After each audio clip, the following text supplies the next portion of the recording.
Hello everyone, कैसे हैं।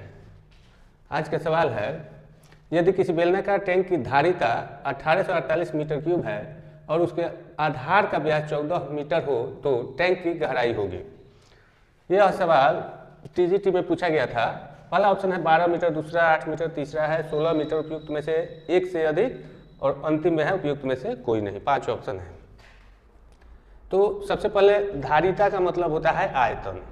आयतन का मतलब होता है कि किसी भी चीज़ के अंदर कोई द्रव्य सामान कितना अटता है, उसको धारिता बोलेंगे।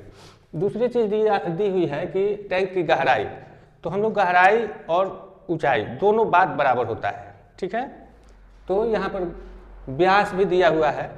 व्यास होता है त्रिज्या के दोगुना। मान लीजिए कि कोई गोल, ये वृत्त एक है, वृत्त का ये केंद्र हो गया, तो कोई भी रेखा जो वृत्त के केंद्र से होते हुए दोनों वृत्त के परिधि पर जाती है उसको व्यास बोला जाएगा।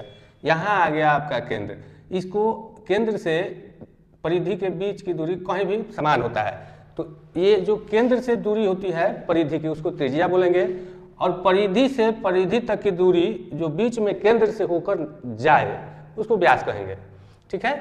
इसका मतलब ये व्यास दिया है तो यहाँ से टैंक के एक छोर से दूसरे छोर के बीच की दूरी दी हुई है। तो हमको अगर त्रिज्या निकालनी हो उसके टैंक के आधार की तो इसमें 2 से भाग कर देंगे, आधा कर देंगे तो आ जाएगा। यानी इसकी त्रिज्या कितनी हुई 14 मीटर बटा 2 यानी 7 मीटर। तो आइए अब हम लोग सवाल बनाते हैं।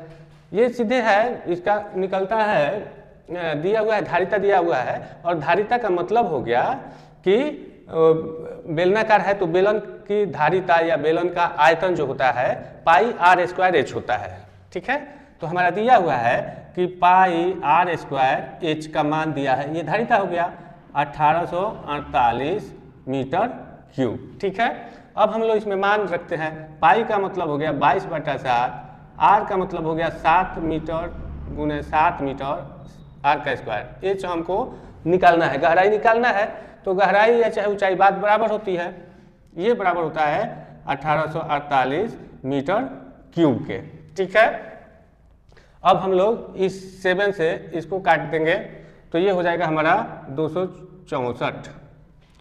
फिर इस 7 से ये 7 कट गया, अब मीटर से ये 1 मीटर 1 मीटर 2 मीटर स्क्वायर हो गया, तो ये कट गया, 1 मीटर बच गया यहाँ पर, ठीक है। अब इस 22 को हम लोग काट सकते हैं, 1 22 दूना 44 12, ठीक है। तो एच का मान हमारा आ गया 12 मीटर। ऑप्शन नंबर 1 है, ठीक है। ऑप्शन नंबर 1 हमारा सही आंसर है। यदि वीडियो अच्छा लगा हो तो इसको चैनल को लाइक कीजिए, सब्सक्राइब कीजिए।